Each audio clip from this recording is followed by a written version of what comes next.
We need to be doing a lot more when we're looking at disinformation because devious actors are going to be manipulating and taking advantage of these assumptions that we make all the time.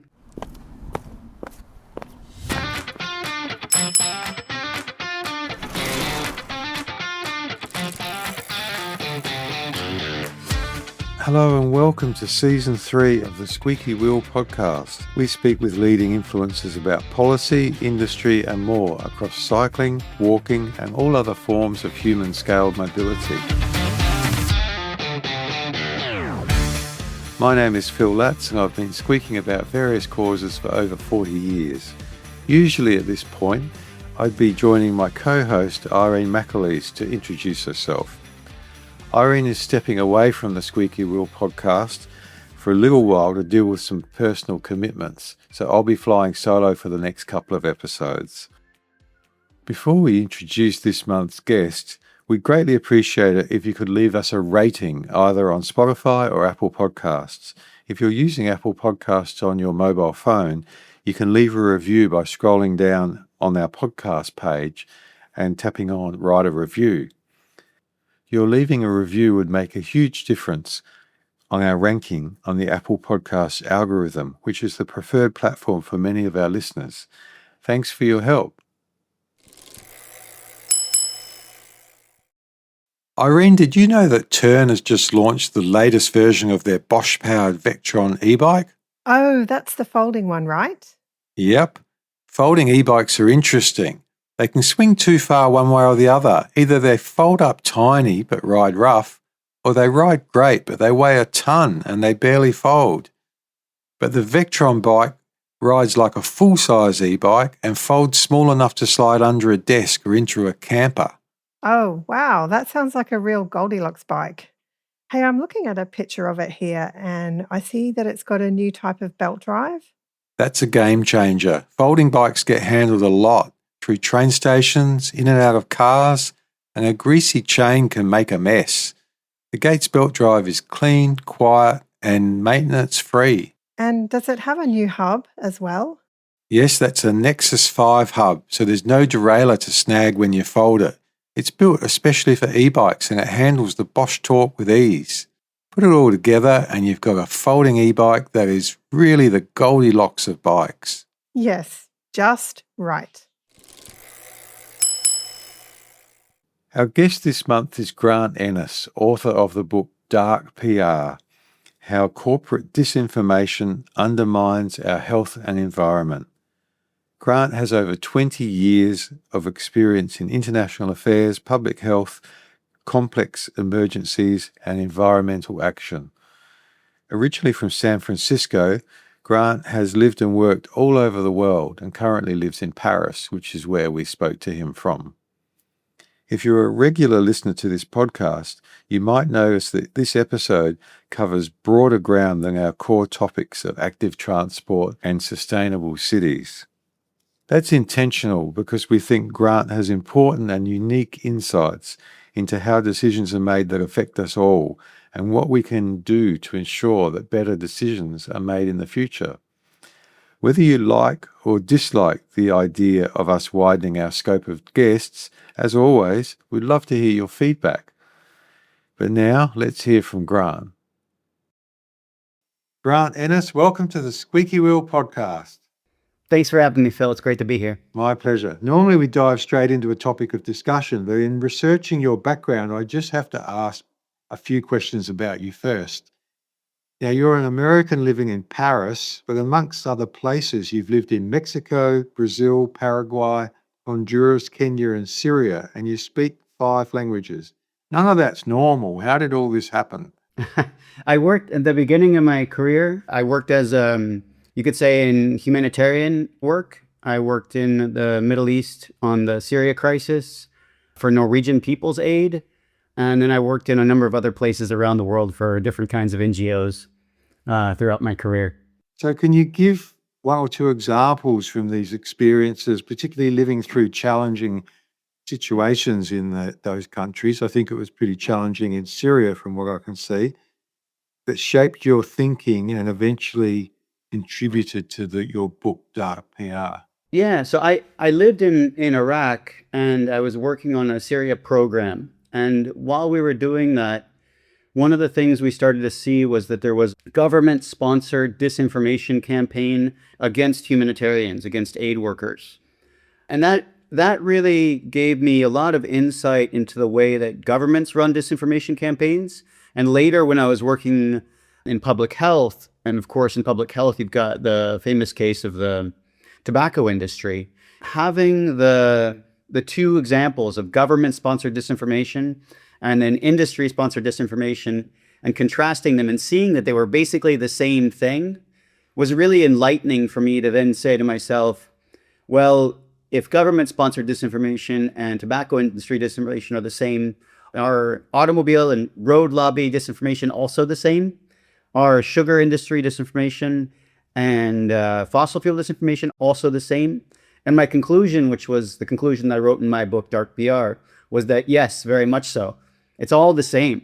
These kinds of disinformation campaigns run by governments around the world, run by large corporations, are following the same playbook and oftentimes are either the same individuals or the same companies, which is really quite a scary thing to think about, that you have the same disinformation consultancies or public relations firms.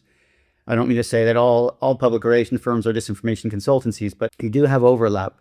You have all of these actors doing disinformation for everybody. And I think that's a really, really fascinating thing that I learned firsthand from my career. You used the word disinformation probably 12 times in 2 minutes there.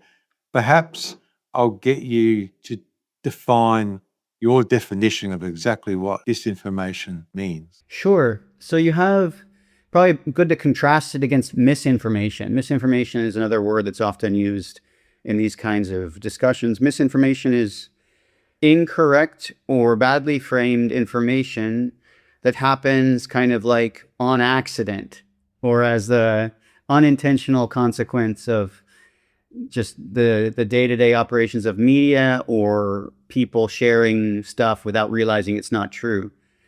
Disinformation is when it's intentional. And it's not just false information that's disinformation. I think that's a very narrow interpretation of what it is. It's also malevolently framed information, things that are from one very narrow interpretation of the facts technically true, but which are distracting to actually making society better, distracting to our efforts to make society better. An example of that could be like the tobacco industry created this cigarette filter. I mean, everyone's seen cigarettes that have filters on them. And they argued that with the filter, smoking will be healthier.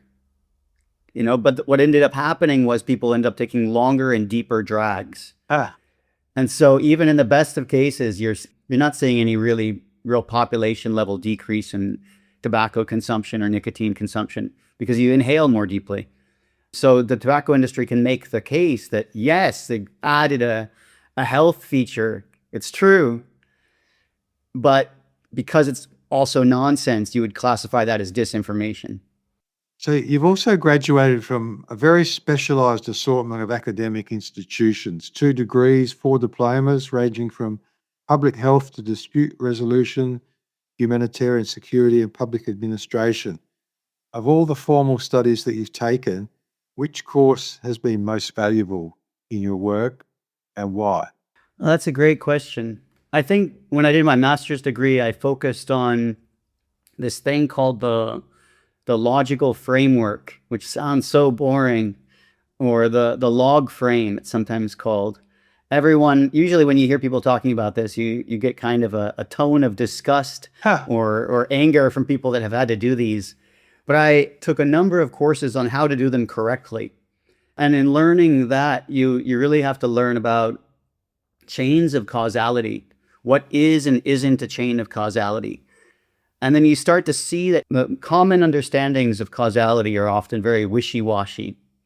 And when you have to learn through academic training or very hands-on academic training how to map out causality in a very clear fashion, I think that process was really helpful for me when I was doing the research for my book, Dark PR, because I needed to look at the arguments that industry made about what is and isn't causing road deaths, diabetes, or global warming, and what would or wouldn't prevent those things.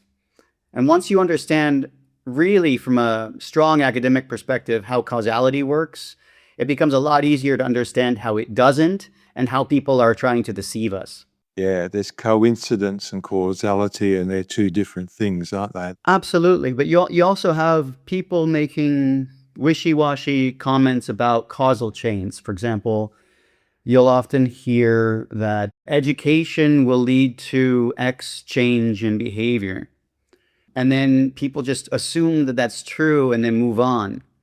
And so when you're learning about log frames and how causality actually happens, you end up getting really good at picking apart these causal assumptions. And the claim that you're going to see a change in behavior as a result of education assumes that education changes behavior and doesn't question that assumption. So unless you know that that's true, which I'd argue we know that it's, for the most part, it's not true. People call that oftentimes educationism, this idea that education will lead to behavior change. Unless you actually have some kind of evidence to say that that's true, you're making an assumption based on nothing. And mapping out those assumptions is what we need to be doing a lot more when we're looking at disinformation, because devious actors are going to be manipulating and taking advantage of these assumptions that we make all the time. And people that are doing PR for companies are looking at these assumptions to try and figure out how we can, glaze over the fact that in Australia they subsidize road building and make it very difficult to walk by design. And then they'll make the argument, if only we educated, we'd have more active mobility. All the while building wider roads, larger roads, longer roads, and making it harder and harder to be mobile. Do you have a Monash University email address, and you've been an adjunct professor there for about 6 years, since 2020? And Monash University is based in Melbourne, Australia, but I can't find any evidence in my research of you ever living in Australia. So have you ever even set foot upon the campus of Monash University, or was this some sort of COVID special appointment? So yeah, during COVID, I was living in Singapore, and I had a good friend of mine that was teaching at Monash University. And I spoke to him about helping me on my book, helping me on dark PR to really make it a lot better. And then he roped me into teaching at Monash University. So it started when we were all during lockdown, during COVID, and has continued since. Part of their Global Challenges Bachelor's Honors Program. I've given you a third degree. We will get on to the book in a bit more detail. Just one more question I really want to ask. Can you please describe your current role and why it has taken you to Paris? And perhaps also, as most people who are interested in anything to do with bicycles know, Paris has had a bit of a renaissance in recent years. So what's taken you to Paris? What are you doing there? And how do you find living there? So Paris has gone through, like what many are seeing like as a cycling revolution. But I think one of the things that should get more attention is it's not just the cycling, but it's the walkability of the city, which has improved greatly. They've pedestrianized school zones throughout the entire city. You see something pretty miraculous in Paris is places where you used to have lots of cars and traffic now don't have any cars and have kids playing on the street. And I think children's independence is one of these really, how do you say, canary in the coal mine, but the other way around. It's a very good indicator of when things are going right in a city, is when you see children going back onto the streets to play sports. I think it's a wonderful thing. And one thing that they've done here that's very interesting is that they've prioritized walking over cycling in a way that doesn't make things really antagonistic for the most part. What they've done is they've said, in response to complaints about cycling on footpaths, they've said, yeah, we need to make more space for cyclists, and so we need to take more space from cars, which is a pretty great pivot that I don't think everyone always makes. I think there was some city in Australia where they're starting to fine people for walking slowly, or at least I heard a call for a law like that by a politician in Australia. Forget which city. Might have been Melbourne. And in Paris, they've done the opposite. And in places where they say, like, oh, it's difficult to walk, you've got so much cycling, well, we should make more cycle lanes then to stop bothering the pedestrians. I think it's a really great way of going about it. They've done another good thing is they have these billboards throughout the city, these kinds of rotating billboards. And on them, they often will have media about the changes that they've made. So the billboards themselves will highlight that the city has done this many, cycle lanes. It's made this many places walkable. It's improved the air quality such and such amount over the last 10 years. So they're making people aware of how the changes to the built environment either are going to make things better for everyday people or already have. And I think that's what we need to be doing a lot more of in terms of media campaigns. You often see these media campaigns which essentially blame the victim for individual things like get more exercise to make sure that you're healthy. But in Paris, what they've done is they've said, we, the government, have taken responsibility for making the whole city walkable and more cyclable. And now people are walking and cycling more. And that's better for their health. I think that's something that we should be seeing much more all around the world. And we're not quite there. Yeah. I found Dark PR to be compelling reading, but it made me so mad that several times I had to stop and take the dog for a walk. And the thing that most got under my skin was actually your stories about the global PR companies, which you name in the book, such as Ogilvy, who charge huge fees and use all of their expertise to deliberately promote deadly lies. What do you think about these companies? Do they make you mad too, or shouldn't I be feeling mad? Yeah, I think we should be mad. I don't think I would blame the companies. They're just there to make money like anybody else. I think we should make these kinds of practices illegal.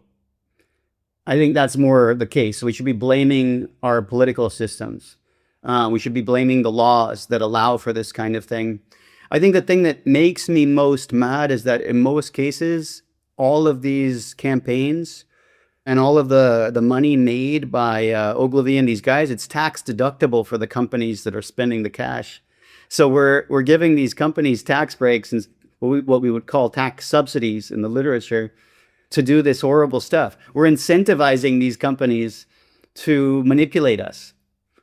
That's a terrible and infuriating thing. I think the funny thing about these companies, you mentioned that they make a lot of money.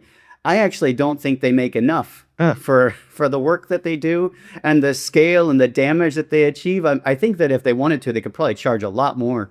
When I think I tried 3 or 4 times to put together a list of how much money goes into these kinds of campaigns. And I stepped back and said, wow, for the amount of damage that they've done, that was a pretty cheap deal. British Petroleum paid, I think, one guy or one team of PR people to do their whole reframing of, beyond petroleum and promoted the idea of the carbon footprint and promoted the all of the above strategy. It was essentially one guy.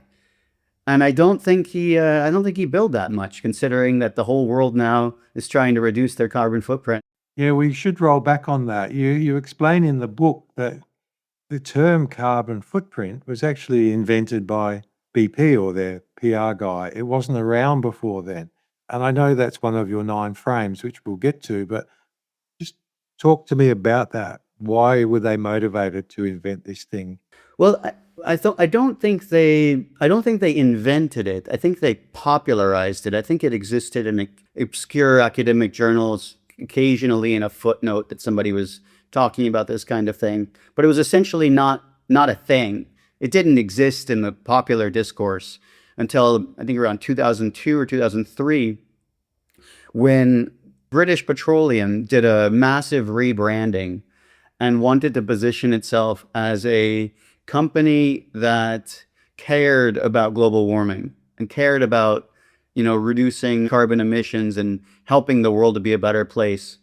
And so they hired a PR firm to work with them on this. And the PR firm came up with at least 3 core elements. The first one was British Petroleum needed to become beyond petroleum. So it's no longer British Petroleum, it's beyond petroleum. The second item was that they were going to popularized the concept of the carbon footprint. So the idea here is that it's not government subsidizing fossil fuels 7 trillion US dollars per year, according to the IMF. That's not the problem. It's not a problem that these large companies are making lots of money off of fossil fuel extraction and the burning of fossil fuels. The problem is you. The problem is you, Phil, or whoever's listening. Stop! I feel guilty enough already. Yeah, as you should. Your carbon footprint and your individual contribution is what's making the planet burn. And they did a really interesting thing where they went around to cities all over the world and interviewed people. And they said to all these random people on the street, what's your carbon footprint? And you have these very candid videos that were part of their promotional campaign where people are saying, what? What's a carbon footprint? I never heard of that. And now you would never have that reaction. Now the term has taken off. People are counting how many eggs they eat in a week and thinking to themselves, wow, what's the carbon footprint of my egg consumption? They're thinking about not having children because of the carbon footprint of their children. They've internalized and blamed themselves so much that they rarely question government. You'll often hear people say, oh, we need to be doing both. But that's that reflects a slight misunderstanding about the way politics works. The way politics works is one thing happens.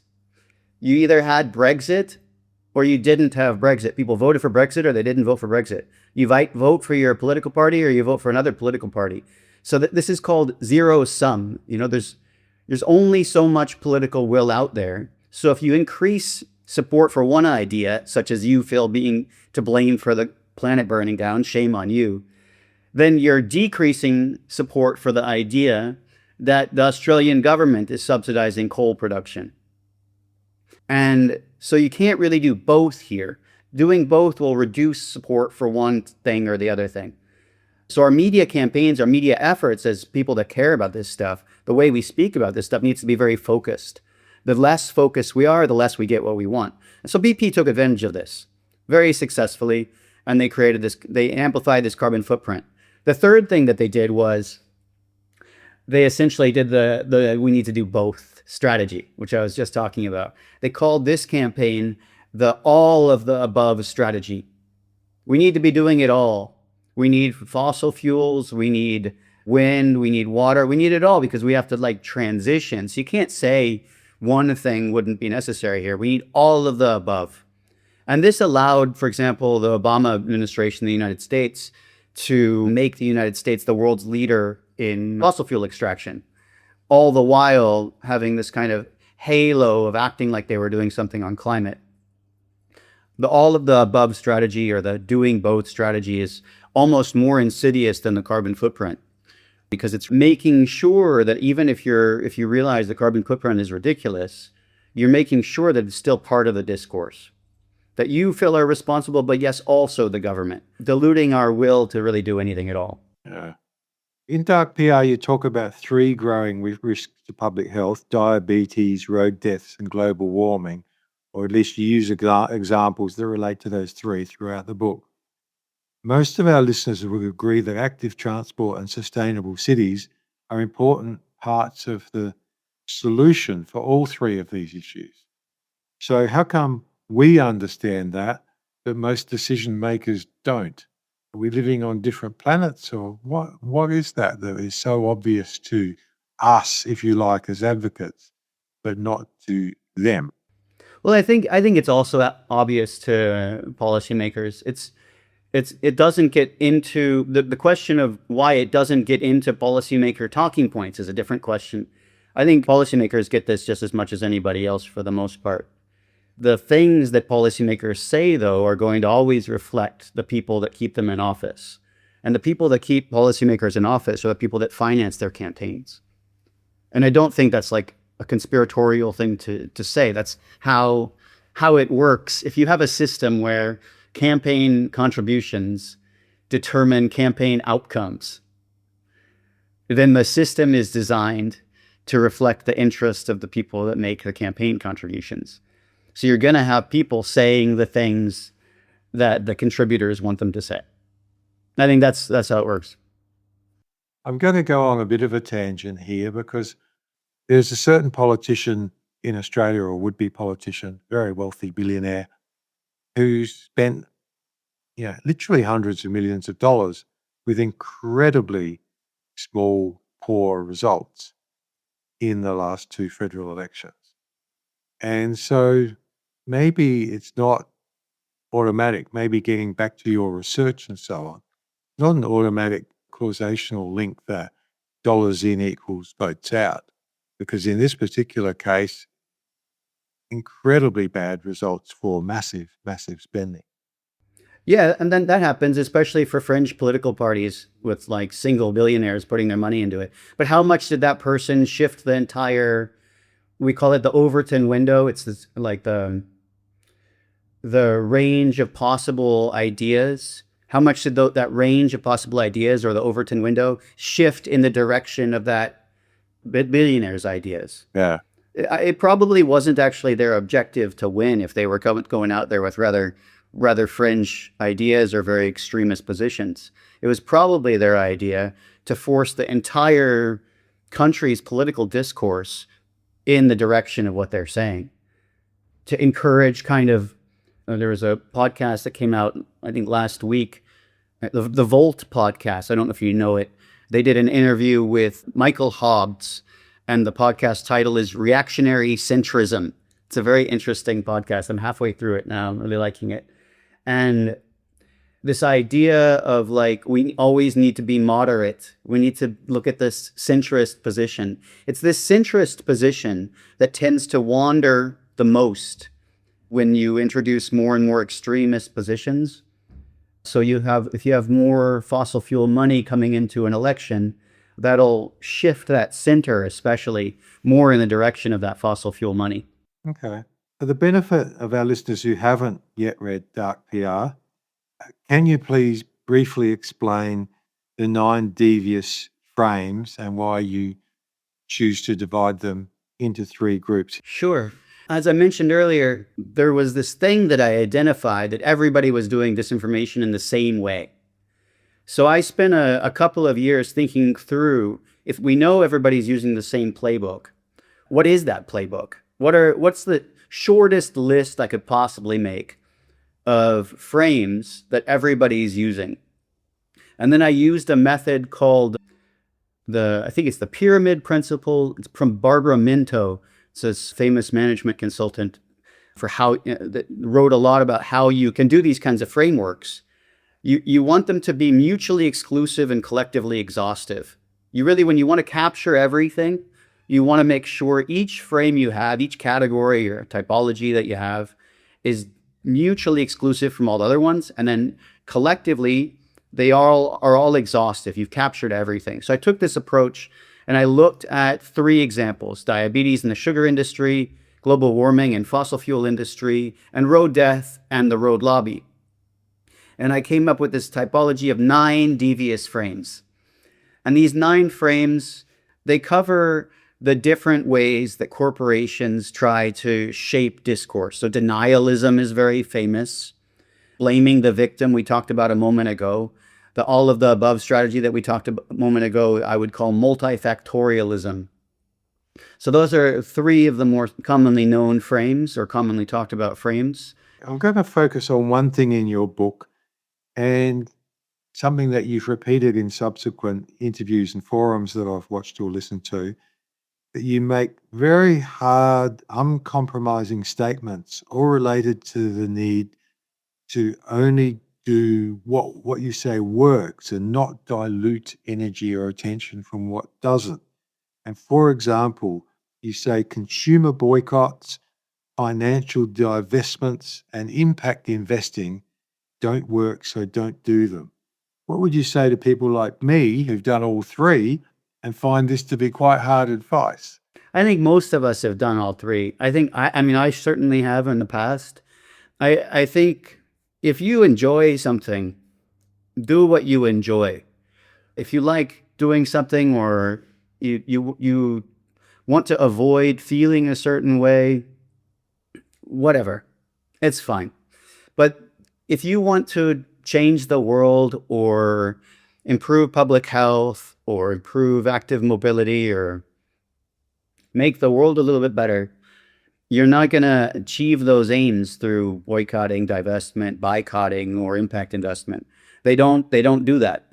They don't have any impact on firm bottom lines. It's largely a myth that's been shaped by industry over the last 200 years.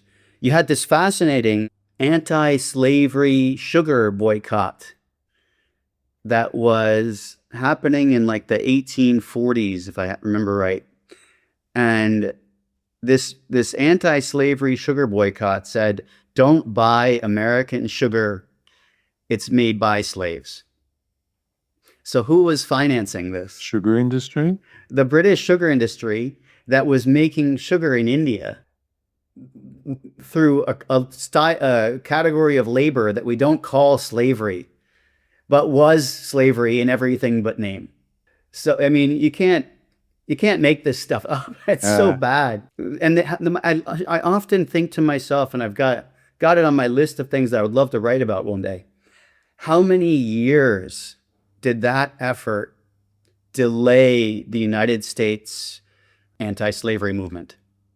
You know, how many years did that put us back, where you had people that would have otherwise been highly political in trying to ban slavery, who decided to not be political and just not buy slave-made goods? Yeah, I take your point. And I mean, it's a distraction, and the evidence is really clear. We've done a lot. People have done a lot of message testing where you put people in groups and you say, okay, now go. Imagine you just boycotted something, and then you ask them after. Now, would you now support, a tax on whatever thing? And you'll see a reduction in support for the policy from the people that have been exposed to the boycott and divestment messaging. You don't even need to try to boycott or to try and divest. You just need to be exposed to the messaging in order to have a reduction in support. 3 of your recommendations for advocates to achieve positive change effectively. Number 1, organise collectively. Number 2, go after governments to change laws rather than corporations that voluntarily change their behaviour. And number 3, which might surprise a few people, when lobbying politicians, don't go after the bad guys. It's actually more effective to lean on the good politicians, so to speak, as in perhaps the more proactive, progressive ones, to actually take more action rather than to change the minds of the bad ones. So would you like to make any comments? None of those things are easy. Where should we start? I think we need to be starting with organizing. We need to really be focusing on getting people organized together. And then once we've got people organized, we need to get people focusing on government. People think organizing, they don't even know what it means anymore. We've had organizing almost written out of our collective consciousness for social movements. You don't really change the world by protesting or voting. Like for example, you imagine, how did women get the right to vote? They didn't vote themselves the right to vote. Women organized and they demanded political action and change to the law. Protesting also doesn't really change anything on a strategic level. It can tactically. Protests are useful. So is voting. Voting is also very important. But the thing with protesting is people now will go to a protest without being organized. So they won't go as part of a group. They'll just go as one of many individuals. They'll do their duty on a Saturday and go to a protest, and then they think they've done their bit. You need sustained pressure on government in order to change government policy. And that only happens from organized hierarchical groups. And I say the hierarchical very firmly. If you're interested in learning more on that, you could read, or if you're a listener, I don't mean necessarily you, Phil, but as a listener, Vincent Bevan's book, If We Burn, highlights this very well. Zeynep Tufekci has written quite a lot about this. Her book, Twitter and Tear Gas, covered this subject. You need organized hierarchical groups to achieve change. Sorry, one more plug. The 70s feminist piece, The Tyranny of Structurelessness, is also excellent for understanding why you need a hierarchy and not structurelessness. That organization is really going to be what allows us to succeed. And then to your second point, to focus on governments and not corporations. Corporations exist through charters given to them by governments. The power that individual people have over a corporation is through government. It's like your neighbor. Imagine a corporation is your neighbor. You appealing to your neighbor to be nice is not the same level of pressure as calling the police on them. You imagine your neighbor is cutting down your trees or slowly moving the property line and the fence over to your side of the property. That's not something you're going to really overcome by asking your neighbor to be nice. You call the police. And similarly, we need to be talking to government that legitimately represents us, especially in democracies, and demanding our government change the way it regulates corporate behavior. Because at the moment, government is incentivizing, the Australian coal industry to extract more coal.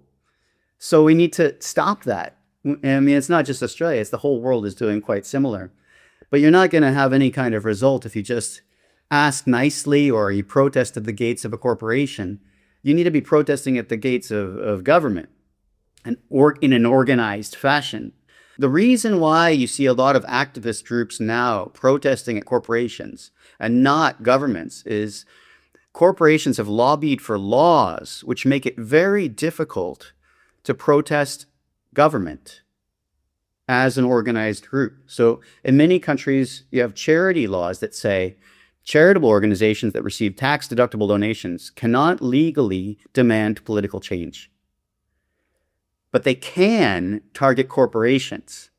So this has led to kind of a shift globally in activist action where organized groups that have organized well enough don't call for government policy because it's illegal or it's questionably legal.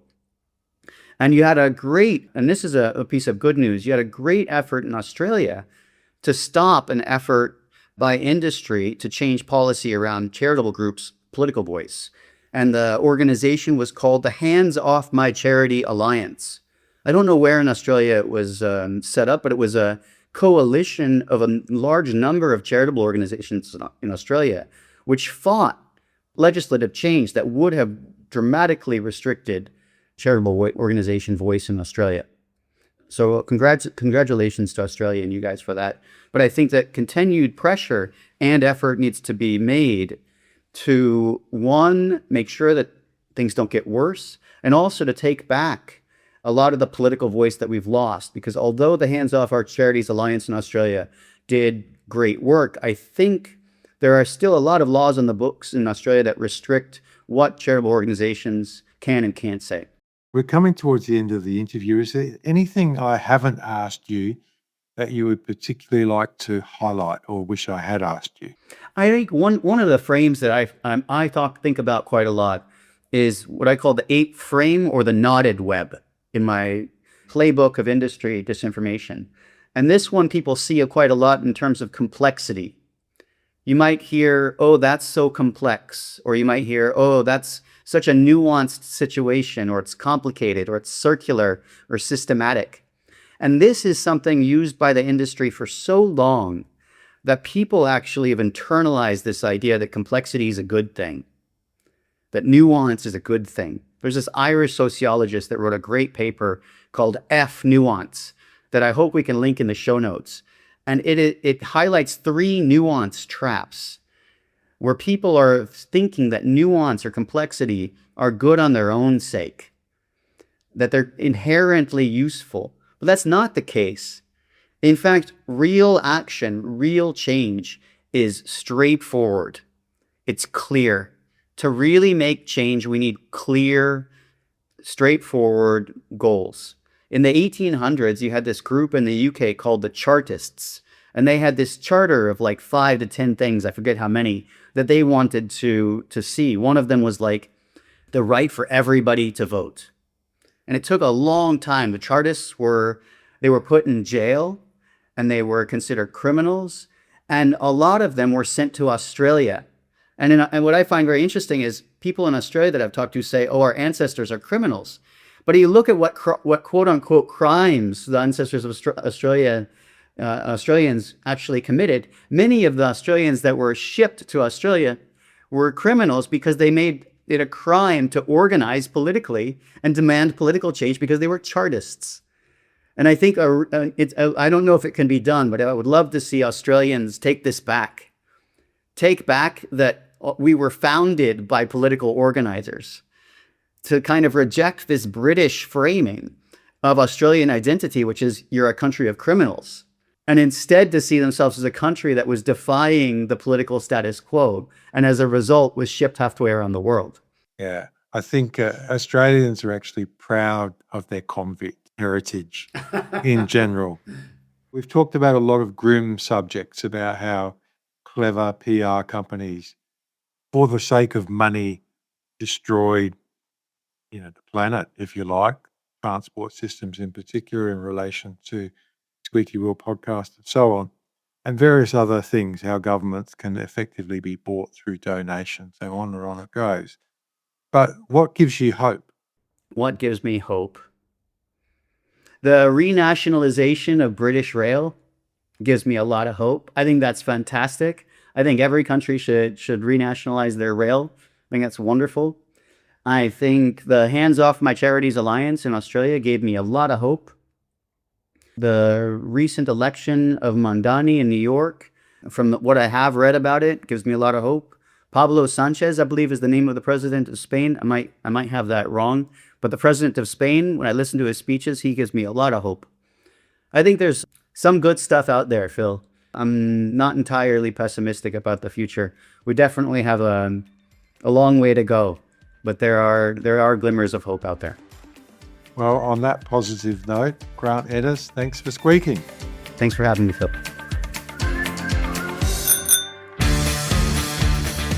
I hope you enjoyed my conversation with Grant. I would have loved to ask him more questions, but time flies when we have such insightful guests. I'd highly recommend his book, Dark PR. The core text only runs to 176 pages. It's not a long book, but then he lists no less than 757 research references, and that occupies the next 33 pages of the book. After our interview, I asked Grant how he found so much time to read so many books. He said it was partly due to being stuck in Singapore during COVID. Singapore had a hard lockdown and he was basically a prisoner inside his apartment for a whole year, so he had plenty of time for research. Some of Grant's comments relating to strategies for citizen activism contradict conventional wisdom, to use that rather subjective term. But if we are to learn and become more effective, I think it's important to listen to views that disagree with our own. Tolerance of diverse ideas is something that sadly seems to be becoming an endangered species in this current environment. We're coming to the end of our podcast, but as always, before we go, we finish with What's Up, a chance to tell you what we're up to and news that you might be interested in. This section will be sadly lacking without Irene's input, but from my perspective, I've just returned from my annual visit to the Tour Down Under in Adelaide. For anyone not at all into cycle sport, this is the season opener for the UCI World Tour for both professional male and female road cyclists. I don't go to follow the race, but to meet with bike industry members and to attend various events that are held on the sidelines. My favourite of these was the fundraiser for World Bicycle Relief, a charity that I've been involved in for almost 20 years. They've just passed an amazing milestone of over 1 million bicycles built and distributed to developing countries around the world. I'll put a link with more details in the show notes. Over the next 3 weeks, I'll be making 3 separate trips to Melbourne, Brisbane and Taiwan, all for bike industry related activities. Thanks for listening to the Squeaky Wheel Podcast. If you've liked what you've heard, please subscribe via your favourite podcast platform. We're planning to release 1 new episode each month on the 3rd Thursday of each month. please leave us a review or rating on your preferred platform. This would be extremely helpful in boosting our algorithms, especially on Apple Podcasts and Spotify, which are our first and second platforms in terms of traffic.